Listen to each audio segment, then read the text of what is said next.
होलिया में मजा दी मुरैया जौनपुर का। भाई लोग नमस्कार, मैं कुमार, आप देख रहे हो कुमार रंगा यूट्यूब चैनल में आपका स्वागत है। दोस्तों बता दो कि सुपरस्टार खेसारी यादव का बहुत ही जल्द आप लोगों से एक आप लोग जो होली सॉन्ग बहुत ही ये 2 दिन के बाद आप लोग को देखने को मिलेगा। मैं आप लोग को कम्युनिटी में आप लोग मैं वो पोस्टर शेयर कर दूंगा, तो आप लोग देखिएगा और एकदम से कमेंट करके बताइएगा। और दोस्तों बात करिए बहुत ही जल्द आप लोग बीच में एक और होली सॉन्ग सारेगामा हम भोजपुरी से आप लोगों को बीच में देखने को मिलेगा। और ज़्यादा ज़्यादा ये सॉन्ग आप लोग शेयर करिएगा। मोरैया जौनपुर के बहुत ही ज़्यादा ट्रेंडिंग में आप लोग लाइएगा, क्योंकि ट्रेंडिंग में नहीं आया था अभी तक। सुजल म्यूजिक पर बहुत दिन के बाद आया, लेकिन आप लोग ट्रेंडिंग में नहीं लाए हो, लेकिन ट्रेंडिंग में लाइए दोस्तों। और जाइए सुनिए और ज़्यादा ज़्यादा शेयर करिए और ये वीडियो को भी शेयर करिए, क्योंकि बहुत जल्द होली सॉन्ग आने वाला है।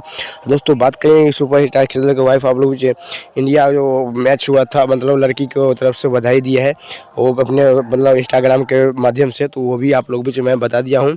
आप लोग नहीं देखेंगे तो जाकर देख सकते हैं। चंद्रा सिंह दिया है सुपरस्टार खेसारी की पत्नी। चैनल पर नए हैं चैनल को सब्सक्राइब करिएगा। मिलता है नेक्स्ट वीडियो।